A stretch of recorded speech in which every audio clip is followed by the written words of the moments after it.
Hello students, आप सभी का स्वागत है हमारे सीरीज में political science international relation series PSIR की सीरीज। जैसा कि स्टूडेंट मैंने ये सीरीज आपकी स्टार्ट की थी और मैंने आपको यहाँ पे बहुत ही अच्छे से मैंने आपको पढ़ाया था प्लेटो के बारे में। मैंने प्लेटो की सारी थ्योरीज खत्म की है और अब मैं अब हमारा जो टॉपिक चल रहा है वेस्टर्न पॉलिटिकल थॉट्स पे, जिसका नाम है एरिस्टोटल। एरिस्टोटल के बारे में मैंने स्टूडेंट्स यहाँ पे मैंने आपको बहुत ही अच्छे से समझा दिया था कि भाई एरिस्टोटल यहाँ पे क्या मतलब उसका माइंडसेट क्या था, वो कैसे वो यहाँ पे ट्रीट करते थे, उनके क्या यू नो उनका दुनिया को देखने का नज़रिया कैसा था। और मैंने आपको ये भी बताया था कि जो एरिस्टोटल थे वो ग्रेटेस्ट डिसाइपल थे, यानी कि वो बहुत ही अच्छे शिष्य थे प्लेटो के। बट साथ ही साथ वो क्रिटिक भी थे, यानी कि वो प्लेटो के जो जो उनका जो कहना था, प्लेटो का जो इमेजिनेशन जो इतना जीते थे, वो प्रैक्टिकल बंदे थे और वो प्लेटो को सही करना चाहते थे। वो उनका उद्देश्य यही था कि प्लेटो बहुत ही ज़्यादा यूटोपिया वाली बातें कर रहे हैं, इमेजिनेशन बातें कर रहे हैं जो रियलिस्टिक नहीं थी, प्रैक्टिकेबल नहीं थी। यहाँ पे स्टूडेंट्स आज हमारा टॉपिक है जिसे हम लोग पढ़ने वाले हैं। मैंने आपको थ्योरी ऑफ स्टेट मैंने आपको बता दिया था। आज हम लोग स्टूडेंट पढ़ने वाले हैं थ्योरी ऑफ कॉन्स्टिट्यूशन के बारे में। और ये स्टूडेंट बहुत ही ज़्यादा ये बहुत ही ज़्यादा इंपॉर्टेंट टॉपिक हो जाता है एग्जाम पर्सपेक्टिव से कि भाई यहाँ पे एरिस्टोटल का क्या मानना था, या फिर हम लोग कह सकते हैं theory of constitution, theory of government, और यहाँ पे उनका क्या पर्सपेक्टिव था कॉन्स्टिट्यूशन को लेकर के। आज हम लोग स्टूडेंट बहुत ही अच्छे से इसको हम लोग समझेंगे। जैसा कि स्टूडेंट मैं आपको बताना चाहता हूँ कि भाई अब हम लोग लेक्चर स्टार्ट करते हैं कि भाई यहाँ पे टाइप्स ऑफ कॉन्स्टिट्यूशन कैसे होते हैं, यानी कि जो कॉन्स्टिट्यूशन होते हैं वो यहाँ पे कैसा होना चाहिए और उसका क्या पर्पस होता है। तो दो तरीके का पर्पस होता है जब हम लोग कोई भी कॉन्स्टिट्यूशन जब बनाया जाता है। क्योंकि देखिए यहाँ पे जो एरिस्टोटल थे, बेसिक मैं आपको क्रक्स देना चाहता हूँ। जो यहाँ पे एरिस्टोटल थे वो यहाँ पे जो आपका रूल ऑफ लॉ है उसको वो प्रैक्टिकेबल मानते थे, राइट। और जो आपका प्लेटो का जो आपकी थ्योरी ऑफ रीजन थी, थ्योरी ऑफ आइडिया था, उसको वो इनप्रैक्टिकेबल मानते थे।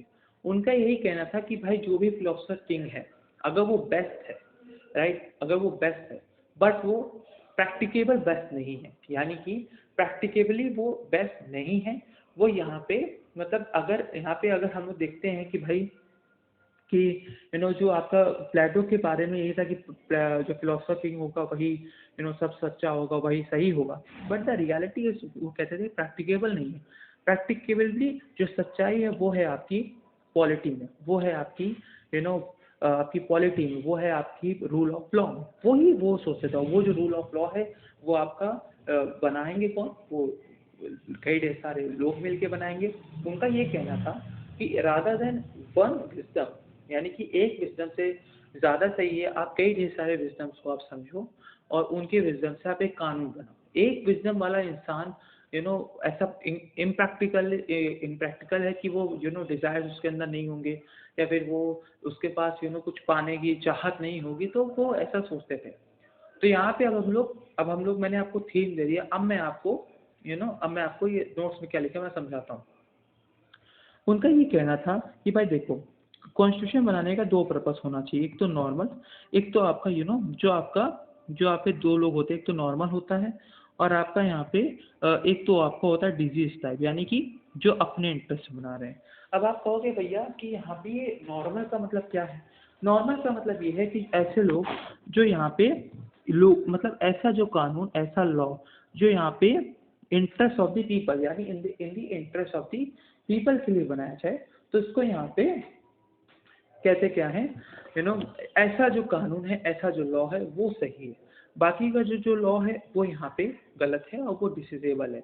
अब इसी के दो कैटेगरी में यहाँ पे इन्होंने बांटा, और दूसरे यहाँ पे बांटा किसके किसके किसके ऊपर कि भाई नंबर ऑफ पर्सन रूलिंग, यानी कि अगर दो तरीके के मतलब उन्होंने दो तरीके से बांटा कॉन्स्टिट्यूशन को कि भाई कॉन्स्टिट्यूशन बनाया कैसे जाता है। एक तो आपका यहाँ पे कैसा होना चाहिए, एक तो जो इंटरेस्ट बेस्ड बनता है। पहला कैसा होता है, पहला कैसा आपका कॉन्स्टिट्यूशन आपका बनता है, एक तो आपका बनता है कैसा इंटरेस्ट बेस्ड, यानी कि इंटरेस्ट बेस्ड जो आपने ये देखा, और दूसरा आपका होता है पर्सन बेस्ड, यानी कि कितने लोग उसको यहाँ पे बना रहे हैं। अगर जो आपका कॉन्स्टिट्यूशन है वो अगर एक बंदा बना रहा है और अगर वो इंटरेस्ट उसका यहाँ पे पीपल में है, राइट, तो वो फिलोसफर किंग होता है, राइट। समझ में आया? या फिर उसकी क्या हो जाती है, मोनार्की होती है।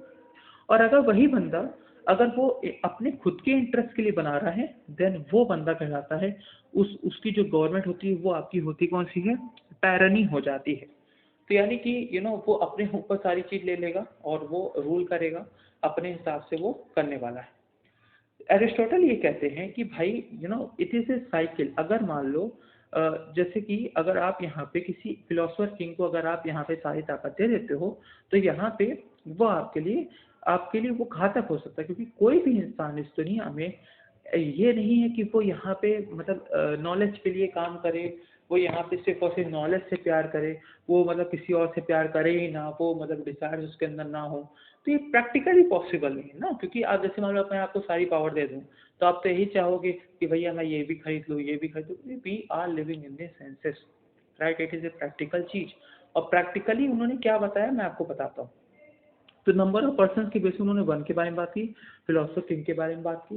दूसरा यहाँ पे उन्होंने टायरनी की बात की। टायरनी का मतलब होता है कि ऐसा ऐसा मोनार्की या फिर वी कैन से दैट ऐसा फिलोसफर किंग जो यहाँ पे खुद के इंटरेस्ट पे काम करता है, खुद के इंटरेस्ट पे अपना कानून बना रहा है, उसको कोई दुनिया की परवाह नहीं है, लोगों की परवाह नहीं है। तो यहाँ पे वो जो कानून बनाएगा वो गलत बनाएगा, और वहाँ पे वो इग्नोरेंट बनेगा, और यहाँ पे करप्शन होगा और बहुत ही दिक्कत होगी। दूसरी चीज यहाँ पे स्टूडेंट्स ये हम लोग देखते हैं कि अगर यहाँ पे पर्सन यहाँ पे अगर फ्यू हो जाए तो क्या होगा, तब उसको हम लोग अगर वो पर्सन फ्यू है और अगर वो यहाँ पे पर्पस ऑफ इंटरेस्ट पीपल के इंटरेस्ट में अगर कानून बन रहा है तो बहुत ही सही है, तो उनको अरिस्टोक्रेसी कहते हैं, राइट? जो ईट वर्क होता है, अगर वो इलीट मतलब ना बहुत पैसे वाले लोग, राइट? दूसरा वो वर्ग होता है, अगर यही वर्ग एरिस्टोक्रेसी अगर यहाँ पे अगर अपने हित के लिए काम करना शुरू कर दे तो उसको यहाँ पे क्या कहते हैं, ओलिगार्की कहते हैं, राइट? जैसे कि फॉर एग्जांपल, जैसे मैं आपको एग्जांपल देता हूँ सऊदी अरेबिया का, राइट?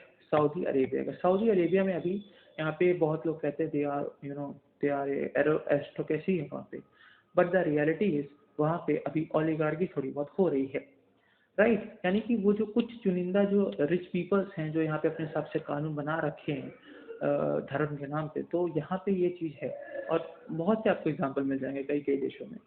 सो अब जो यहाँ पे मैं बताना चाहता हूँ, मैंने अगर बहुत से लोग अगर कानून बनाते हैं तो अगर वो खुद के लिए बनाएंगे, मतलब अगर मान लो वो तो वही चीज़ आता है, अगर यहाँ पे लोगों के पर्पस के लिए बनाएंगे तो यहाँ पे आपका क्वालिटी होगा।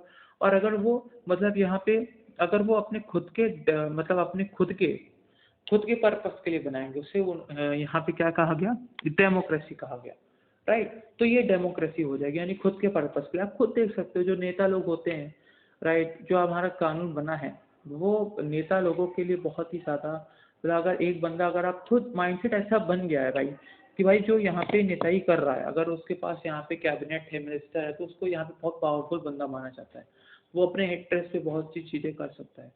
बट द रियलिटी इज यहाँ पे रियलिटी यहाँ पे हम लोग को दिखाई जाती है कि नेता बहुत ताकतवर है, सारी चीज़ें, बट द रियलिटी इज हम लोग ताकतवर है, हम लोग ने उनको ताकत दी है। तो ये चीज़ें कब वो लोग समझ, यानी जनता समझेगी, बात अलग है। बट ये था आपका मतलब डिवीजन जो यहाँ पे अरिस्टोटल कर रहे हैं कि भाई कॉन्स्टिट्यूशन बनाने का पर्पस यहाँ पे दो तरीके का होगा, मतलब यहाँ पे इंटरेस्ट बेस और नंबर बेस सॉरी, कि भाई अगर नंबर बेस होगा वन होगा तो फिलोसफर किंग होगा। और अगर देखिए फॉर एग्जांपल अगर फिलोसफर किंग को यहाँ पे मान लो, अब ये साइकिल कैसे बनती है, फिलोसफर किंग को अगर आपने सारी ताकत दी तो यहाँ पे टायरनी आती है, फिर टायरनी आने के बाद फिर वो साइकिल बदलती है, फिर वहाँ पे अरिस्टोक्रेसी आ जाती है। क्योंकि देखो एक बंदे को दोगे तो एक बंदे यहाँ पे क्या करेगा, सारी ताकत लेगा, फिर वो मतलब यहाँ पे स्टेट को तबाह करेगा। फिर वो स्टेट में से कुछ लोग इलीट वर्ग होंगे जो फिर वो अपना रूल करेंगे, फिर वो अगर उनको अपना एक डिजायर के लिए चिंता होने लगेगी तो फिर वो लोग ओलिगार्की चले जाएंगे। फिर अगर अगर वही इलीट लोग ओलिगार्की करने लगेंगे, यानी कि अपने हित में फिर मानने लगेंगे, फिर क्या होता है, फिर कुछ लोग और उठते हैं जो यहाँ पे हितों के लिए काम करेंगे, वो लोगों के लिए काम करेंगे, और वो जो लोग होंगे उसको यहाँ पे कहा गया मिडिल क्लास। क्या कहा गया स्टूडेंट्स, मिडिल क्लास। और ये जो आपकी पॉलिटी फॉर्म जो आपका कॉन्स्टिट्यूशन बनाया जाएगा वो आपका मिडिल क्लास बनाएगा, और मिडिल क्लास यहाँ पे बैलेंस रखता है, और मिडिल क्लास ही सही रहेगा। बट क्योंकि देखो अगर उनके अंदर भी अगर मान लो डिजायर्स आ गया, और ये जो डेमोक्रेसी वाला अरिस्टोटल ये कहते हैं कि डेमोक्रेसी को वो उसके समय उस वक्त के समय में ये कहते हैं कि ये पुअर लोगों के लिए आवाज़ है, यानी पुअर फिर अपने हिसाब से वो करेंगे, और पुअर लोग तो उनके अंदर डिज़ायर खुद खुद के भरा होता है कि वो अपने हिसाब से कानून बनाए, और वो फिर दिक्कत कर सकता है स्टेट की, क्योंकि वो खुद से पुअर है और उनका माइंडसेट यहाँ पे बहुत ही बेकार होगा। तो यहाँ पे एरिस्टोटल ये कहते हैं, एरिस्टोटल यहाँ पे एक्सट्रीमिस्ट होकर के बात नहीं कर रहे होते हैं। एरिस्टोटल कहते हैं कि जो द बेस्ट वे है, यहाँ पे खुद देखिए कि यहाँ पे खुद लिखा है, polity is the best practicable form of government. Do you think Aristotle's theory of a constitution is based on his principle that the golden mean is the golden rule, right? तो यानी कि वही मैंने कहा, जो पॉलिटी है उसके लिए जो भी यहाँ पे लोग आएंगे, जो मिडिल क्लास होगा वही ही यहाँ पे मतलब यहाँ पे अपना अगर मिडिल क्लास जो होगा उसको यहाँ पे डिज़ायर तो होंगे, बट वो उसको पता है कि भाई इतना नहीं होना, लेकिन जो इलीट वर्ग होगा या फिर कोई एक बंदा होगा वो ज़्यादा यहाँ पे दिक्कत कर सकता है, और जो बैलेंस वर्ड है वो यहाँ पे मिडिल क्लास है। और यहाँ पे स्टूडेंट्स आपको मैं एक बात और बहुत ही इंपॉर्टेंट चीज़ बताना चाहता हूँ कि यहाँ पे अगर हम लोग यहाँ पे नेशनलिज्म से, अगर हम लोग यहाँ पे अपने नेशन ऑफ जो हमारा नेशनल फ्रीडम स्ट्रगल था उससे अगर हम लोग उसको लिंक करते हैं, तो मिडिल क्लास ने ही एक नेशन की भावना यहाँ पे जगाई थी, बल्कि यहाँ पे इलीट वर्ग जो यहाँ पे इलीट वर्ग था, जो यहाँ पे जिनको हम लोग मॉडरेट्स कहते थे फ्रीडम स्ट्रगल में, उनको यहाँ पे क्या किया जाता था, वो लोग एकदम सिंपैथी पर शो करते थे भारतीयों के लिए। बट जो रियल जो था वो मिडिल क्लास ही था, जो यहाँ पे जिनको इम्पैथी होती, जो भुगते थे, और उन्होंने ही यहाँ पे क्या किया, यहाँ पे इंडिपेंडेंस के लिए जो नेशन वाइड जो भावना थी इंडिया की, वो यहाँ पे उन्होंने जगाई थी। तो इसी वजह से स्टूडेंट्स ये जो चीज़ है middle class, we are the best example. Middle class से ही इंसान यहाँ पे, हर मिडिल क्लास का ही बंदा यहाँ पे, आप भी मिडिल क्लास है, कुछ ना कुछ इंसान करता है, और मिडिल क्लास वाला इंसान खोता है। ठीक है, ये सच्चाई रही है और ये अनंत काल तक चलती है, क्योंकि जो एरिस्टोक्रेसी है वो आपको दबाएगी जरूर। राइट, मैं प्रैक्टिकल आपको एग्जाम्पल दे रहा था। राइट, अब हम लोग चलते हैं नेक्स्ट टॉपिक पे, नेक्स्ट स्लाइड पे। ओके, तो यहाँ पे भाई अब यहाँ पे क्या बात है, एरिस्टोटल हैज स्टडीड 158 कॉन्स्टिट्यूशन, सोच लो, on the basis of his study have given basics form of constitution. He have classified constitution on the two parameters, objective of government and number of person ruling। यही चीज main चीज है जो मैं आपको बताया कि भाई ऑब्जेक्टिव ऑफ गवर्नेंस कैसी है, कैसी इंटरेस्ट है, राइट, मैंने आपको बताया ना, यानी कि इंटरेस्ट, राइट, और दूसरा नंबर ऑफ पर्सन रूलिंग, यही सच्चाई है और यही इन्होंने बताया। तो वही सारी बातें बताएगी कि भाई एक बंदा होगा तो मोनार्की होगी, और अगर वही चीज़ बेकार हो जाएगी तो टायरनी आ जाएगी। फिर उसके बारे में उन्होंने पूरा अच्छे से यही सब लिख दिया गया है। राइट, अब देखो जो मेन चीज़ है इसमें देखते हैं। ओके, जो मेन चीज़ है वो है यहाँ पे वही पॉलिटी के बाद जो भी यहाँ पे मैंने नोट्स आपको बताया था, वही जो मैंने आपको बताया वो यहाँ पे लिखी गई। अब यहाँ पे बताया गया कि भाई रूल ऑफ लॉ क्या है अकॉर्डिंग टू, अब ये जो मैं नोट्स आपको बता रहा हूँ मैं उसके हिंदी में आपको प्रिस्क्राइब कर रहा हूँ, आप इसको देख लीजिएगा, पूरे नोट्स आप देख लीजिएगा, ये बहुत ही बढ़िया नोट्स है। राइट, आप इसको पढ़िए, आप इसको समझिए, एंड मैं सच बता रहा हूँ, this is notes best. Okay, अब यहाँ पे एक बहुत ही इंपॉर्टेंट क्वेश्चन आता है, law is a reason without passion. ये जो यहाँ पे ये मतलब ये जो कोट है यहाँ पे ये एरिस्टोटल का है। अब एरिस्टोटल इसमें क्या कहते हैं, देखिए एरिस्टोटल यहाँ पे कहते हैं भाई देखो यहाँ पे एरिस्टोटल ये कहते हैं कि भाई देखो जो यहाँ पे कि भाई जो इसका कॉन्टेक्स्ट क्या है, कॉन्टेक्स्ट अगर हम लोग समझे, अगर इसका हम लोग कॉन्टेक्स्ट समझने का प्रयास करते हैं, भाई इसका यहाँ पे कॉन्टेक्स्ट यही है कि भाई जो रूल ऑफ लॉ है वो यहाँ पे सेम है रूल ऑफ रीजन, या फिर जो आपका प्लेटो ने जो दिया था थ्योरी ऑफ आइडिया और थ्योरी ऑफ रीजन के, यानी कि फिलोसोफर किंग के वो जो माइंडसेट था वो उसके सेम है, बल्कि उससे बेटर है। अब उन्होंने ऐसा क्यों कहा कि भाई, क्योंकि देखो जो फिलोसोफर किंग जो यहाँ पे प्लेटो थे उनका यही मानना था कि भाई देखो जो यहाँ पे जो रीजन के लिए जो जिएगा, जो बंदा फिलोसोफर किंग होगा उसके पास एब्सोल्यूट पावर होगी, वो जो लॉ बनाएगा वो एकदम सही होगा, और उसको कंट्रोल करने के लिए सिर्फ और सिर्फ प्लेटो ने ये कहा कि वो कॉन्स्टिट्यूशन को नहीं बदल सकता है। तो ये प्लेटो की एक इमेजिनेशन थी, बट एरिस्टोटल ने ये चीज़ कही कि भाई देखो ये इम्प्रैक्टिकल बात है कि कोई इंसान यहाँ पे अगर उसको सारी पावर दे दी जाएगी तो वो इंसान जरूर पक्का वो टायरनी करेगा, वो वो डिजायरेबल बंदा होगा। और यहाँ पे एक और चीज़ रोकने के लिए प्लेटो ने कहा कि भाई मैं कम्युनिज्म वाला मैं आइडिया देता हूँ, जबकि मैंने कम्युनिज्म वाला मैंने आपको पढ़ाया भी है कम्युनिज्म का उन्होंने आइडिया दिया कि भाई फैमिली और प्रॉपर्टी से दूर कर दिया जाए मामला, तो यहाँ पे जो फिलोसफर किंग होगा वो उसके लिए, वो डिज़ायर्स के लिए काम ही नहीं होगा, वो अपना ध्यान उसमें लगाएगा ही और वहाँ पे वो मतलब काम करेगा रीज़न के लिए। बट द रियलिटी इज़, यहाँ पे अरिस्टोटल ये कहते हैं भाई रियलिटी से आप जाको ना, आप इम्प्रैक्टिकल बात करो, प्रैक्टिकली यहाँ पे पॉसिबल है नहीं, ठीक है।